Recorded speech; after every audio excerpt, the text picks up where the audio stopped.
Обзор главных событий дня вашему вниманию представляет информационная программа «Новости» в студии Насиба Гулямова. Здравствуйте. Сегодня состоялся телефонный разговор основателя мира и национального единства, лидера нации, президента Республики Таджикистан, уважаемого Эмомали Рахмона с президентом Российской Федерации, уважаемым Владимиром Путиным. В ходе беседы были обсуждены актуальные вопросы таджикско-российского двухстороннего сотрудничества. И в этом контексте подробно были обсуждены вопросы взаимодействия в сфере трудовой миграции. Достигнута договоренность поручить профильным ведомствам сторон активизировать работу в этом направлении. Главы государств также отметили тесную координацию правоохранительных структур и специальных служб по борьбе с терроризмом, экстремизмом и проявлениями транснациональной организованной преступности, а также важность дальнейшего усиления их взаимодействия. Президенты также обменялись мнениями по отдельным аспектам международной и региональной повестки. Стороны в то же время согласовали график предстоящих встреч. Президент Российской Федерации, уважаемый Владимир Путин, пригласил лидера нации принять участие в предстоящих в Москве неформальной встрече глав государств СНГ и мероприятиях по случаю Дня Победы. Как сообщили на официальном сайте президента Российской Федерации, состоялся телефонный разговор Владимира Путина с президентом Республики Таджикистан Эмомали Рахмоном. Обсуждены вопросы совместного участия в приуроченных к Дню Победы торжественных мероприятиях в Москве, на которые приглашен Эмомали Рахмон. В деловом и конструктивном ключе проведен обмен мнениями по некоторым актуальным двухсторонним темам, включая сотрудничество в борьбе с террористической угрозой, а также в миграционной сфере. В этом контексте условлено о совершенствовании механизмов взаимодействия по линии профильных министерств и ведомств. Выражена также уверенность, что активизировавшиеся в последнее время попытки определенных сил искусственно нагнетать ситуацию вокруг приезжающих в Россию трудовых мигрантов, в том числе из Таджикистана, будут совместно пресекаться и не смогут нанести ущерб проверенным временем братским отношениям между народами двух стран. Мы продолжаем выпуск. Радостная весть.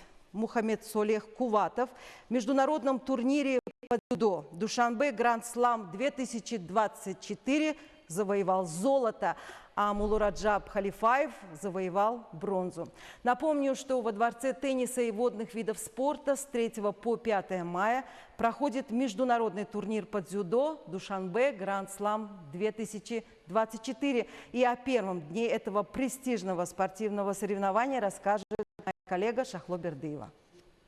С сегодняшнего дня в столице Республики Таджикистан, городе Душанбе, во Дворце тенниса и водных видов спорта проходит международный турнир по дзюдо Душанбе Гранд-слам 2024. В первый день спортсмены соревнуются по 5 весовым категориям – до 48 килограммов, до 52 килограммов, до 57 килограммов среди женщин и до 60 килограммов и до 66 килограммов среди мужчин. Меня зовут Георгий Бадардишвили. Я видел очень подготовленные соревнования. Организация очень хорошая, народу очень много. И думаю, все пройдет хорошо. Юнус Абдужалил Маджитович. Я являюсь главным тренером олимпийской сборной команды Кыргызстана. В Душанбе я был 40 лет назад. Но, честно сказать, настолько изменения хорошие, что город практически европейский, современный, ухоженный, зеленый, чистый. И люди такие приветливые, добрые. Что касается Гранд-слама, это является предпоследним у нас, предолимпийский старт. Поэтому было очень важно приехать и выступить.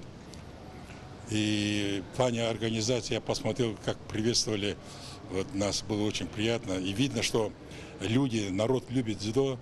Вот посмотрите, здесь 10:30 утра, зал полный, такое редко где бывает. Обычно всегда пустой зал, а здесь таджики любят борьбу. И я знаю, что вот у вас очень сейчас хорошая сборная. хорошие специалисты, тренера. Таджикистан в этот день представляют 14 дзюдоистов. В настоящее время двое наших спортсменов вышли в финал и еще двое борются за бронзу. Спортсмен из Таджикистана Обид Джебов в весовой категории до 66 килограммов вышел в финал Душанбе Гранд-слам 2024. На пути к финалу Обид Джебов победил дзюдоистов Сумел Хаквасурена из Монголии, Алмаса Галюмова, Казахстан, и Абдурахима Нутфулоева из Узбекистана. Мулураджаб Халифаев в весовой категории до 66 килограммов победил Мартина Сетца из Германии, Элиуса Манци из Италии и Абрека Нагучева из команды нейтральных индивидуальных спортсменов. Мухаммад Солех Куватов в весе до 60 килограммов пробился в финал Душанбе Гранд-слам 2024. На пути к финалу Мухаммад Солех Куватов победил Виджая Кумара Ядава из Индии, Гамзата Заирбекова, представителя команды нейтральных индивидуальных спортсменов, Родриго Коста Лопеса, Португалия, Хаята Конда из Японии. А в финале Мухаммад Солех Куватов, поборов представителя Казахстана, завоевал золото. На трибунах спорткомплекса, где проходят схватки лучших дзюдоистов планеты, много зрителей, особенно детей, которые активно поддерживают своих любимых спортсменов.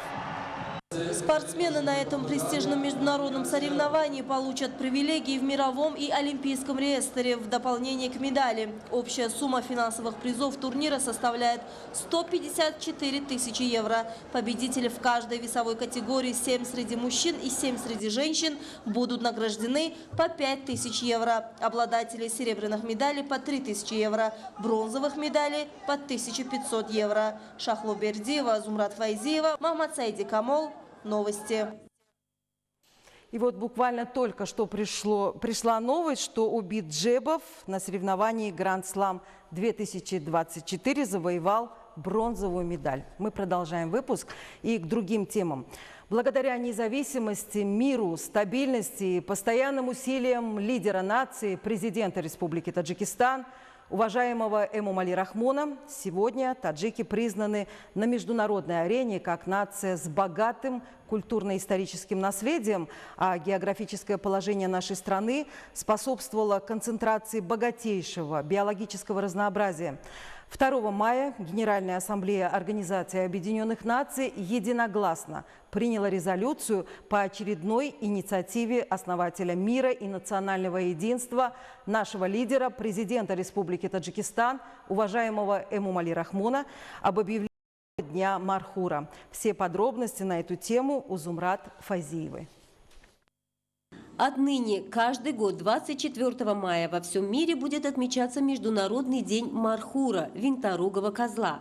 2 мая Генеральной ассамблеей ООН на основании предложения лидера нации президента Республики Таджикистан, уважаемого Эмомали Рахмона, была принята резолюция по этому поводу. Эта резолюция включает важность международного сотрудничества и в этом контексте увеличение численности мархуров, защиты и сохранения среды обитания этого редкого животного, признание национальных инициатив, проведение 9-й Всемирной конференции по мархурам в Душанбе и других мер.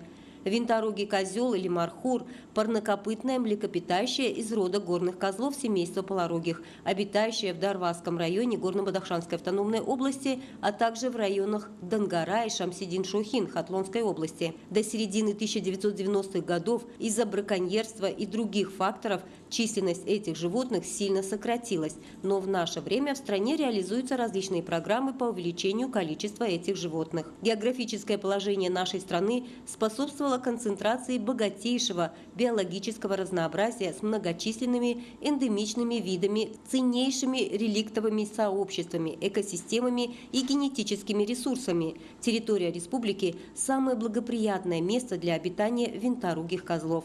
Таджикистан внес значительный вклад в охрану мархуров и увеличение их количества, устранив факторы, влияющие на уменьшение популяции животных, внедрив рекомендации международных специалистов по охране и рациональному использованию природных ресурсов.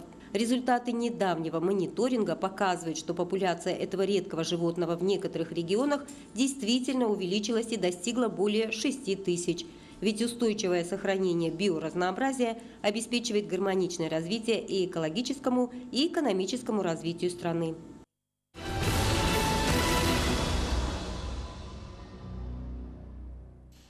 Худжанская крепость – это историческое сооружение, которое прославилось как символ мужества, отваги, самопознания и патриотизма таджиков. Сыграла значительную роль в защите свободы и мирной жизни народа этой территории. Меры, связанные с восстановлением и реконструкцией Худжанской крепости на историческом месте, осуществлялись в течение 6 лет. И теперь мы можем наблюдать возрождение этого ценного древнего наследия таджикского народа. Древнее историческое сооружение Худжанская крепость после реконструкции и восстановления будет служить символом высокой культуры, мужества, отваги и патриотизма таджиков. Работы по восстановлению и реконструкции Худжанской крепости на историческом месте осуществлялись в течение 6 лет. И теперь мы можем наблюдать возрождение этого ценного древнего наследия таджикского народа. Следует отметить, что до начала проектных работ в направлении возрождения и восстановления Худжанской крепости с привлечением специалистов Министерства культуры, Комитета по архитектуре и строительству, археологов, историков и этнографов на месте сооружения были проведены археологические, инженерные, топографические, геологические работы, проведены научно-практические исследования, на основе которых были проведены работы по реконструкции и реставрации крепости. Общая площадь возведенных и восстановленных объектов Худжанской крепости составляет 6 гектаров. Худжанская крепость, имеющая 3000-летнюю историю, была восстановлена при финансировании исполнительного органа государственной власти Сагдийской области. На основе проекта восстановлены стены вокруг крепости, цитадель и ворота, возведены административное здание, лавки ремесленников, национальная столовая, образцы старинных домов и дворов города Худжанда, гостиница и музей, чайхана, крытые лавки для приготовления национальных блюд таджикского народа, бани, пункты обслуживания и другие вспомогательные объекты. В частности, в южной части Худжанской крепости в соответствии с современными требованиями организовано 8 просторных ремесленных лавок, в которых выставлены изделия ремесленников. Величественное здание выставочных залов истории и культуры таджикского народа занимает площадь более 3365 квадратных метров. В оформлении здания, которое имеет 5 выставочных залов, использовано таджикское национальное искусство, такое как резьба по дереву и ганчо, кундаль, художественная обработка камня и другие виды искусства, выполненные лучшими мастерами своего дела. Еще одной инициативой, которая была реализована в северо-восточной части крепости, является строительство старой махали Худжанда. Дома и дворы в основном принадлежат рабочему классу, торговцам, ремесленникам и другим слоям культурного общества города, возрождение и строительство которых позволит представить миру древние традиции градожительства в Худжанде. Дворы и дома отображают образ жизни, уклад, быт и, более того, традиции жителей города в исторические периоды. Здесь же построены национальная баня, гостиница, чайхана, украшенные высочайшими мастерами резьбы по дереву и ганчо и уникальные живописи. Рядом с национальной чайханой построена лавка для приготовления различных видов лепешек и самбусы, а также большой выбор блюд национальной кухни. На территории крепости возведены 2 больших фонтана и 4 деревянные беседки, выполненные умелыми мастерами города Исфары Сагдийской области под руководством Усто Бурхона. Следует отметить, что на территории крепости в ходе раскопок обнаружены несколько культурно-исторических слоев, в том числе остатки архаичной стены города Худжанда, остатки помещения для хранения зерновых культур и огромные глиняные сосуды, относящиеся к VII-IV векам до нашей эры. Открытие культурно-исторических слоев в нижней части дворца правителя свидетельствует о том, что Худжанская крепость имеет 3000-летнюю историю. Отметим, что Худжанская крепость включена Комитетом по развитию туризма страны в список 10 туристических достопримечательностей Таджикистана. Зумрат Файзиева, Зухро Самадова. Новости. Уважаемые телезрители, это были главные новости к этому часу. Я благодарю вас за внимание. Будьте здоровы и не переключайтесь.